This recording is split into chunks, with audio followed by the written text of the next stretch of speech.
Jack Ryan Jr. took another bite of falafel, hunching his broad shoulders to protect his prize against the press of hundreds of bodies. At 6'2" and 220 pounds, Jack was a big man even by American standards. In Israel, he towered over most of the crowd. Even so, he still felt like a lion guarding its prey from a pack of circling wild dogs. Jack smiled at the image, expertly using a thick forearm to guide a chattering trio of teenagers away from his dripping food. Wild dogs on the savannah would try to rob the lion of his food, despite their small size. But the crowd that ebbed and flowed up the narrow confines of Ha Carmel Street was absent the malicious intent of an African predator, regardless of how small. Over the last decade or so, Jack had become adept at reading crowds, and this one radiated benevolence. The Mediterranean sun shone from a sky the kind of perfect blue usually seen only in photoshopped travel brochures, bathing the crowd in soothing light.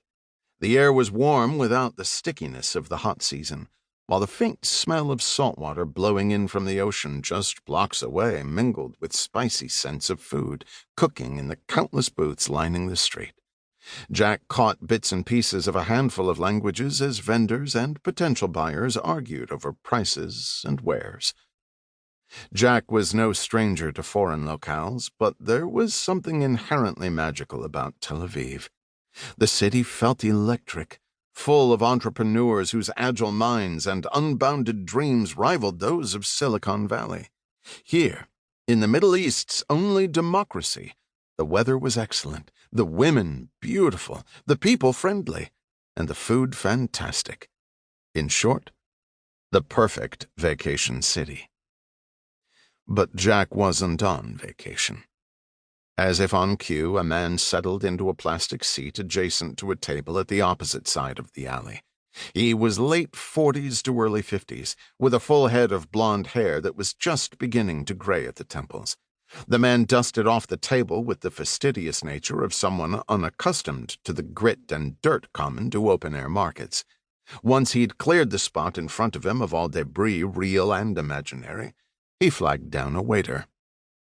The proprietor came over with a smile, and the man ordered a coffee in English, before adding the obligatory "Toda, thank you." The waiter smiled again before leaving to fetch the man's order. Just another foreigner in a diverse, multinational crowd. But to Jack's practiced eye, the man still seemed out of place.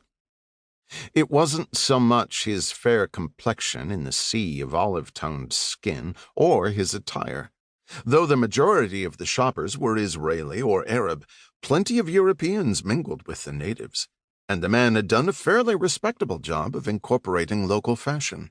He wore a button-down shirt in the local style, open at the collar so that a tuft of chest hair poked through, and jeans and sensible shoes.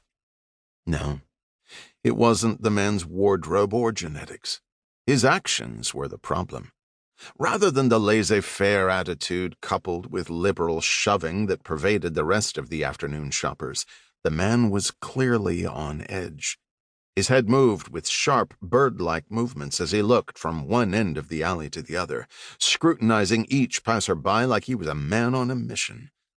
Which he was, but he was supposed to be behaving as if he wasn't. Popping the last bite of falafel into his mouth, Jack dusted off his hands and then slid his cell from his pocket. Opening the Notes app, Jack began to annotate his initial impressions. Tel Aviv was already one of his favorite cities, and while he'd like to do nothing more than go for a run along the beach and admire the local talent, that wasn't why he was here. Technically, espionage was a tricky business. Even with mind-numbing advances in technology, running an agent or asset was still a deeply personal endeavor. As such, much of it was based on impressions or gut feelings, and right now the man who'd just ordered a coffee was acting like he'd consumed far too much caffeine already.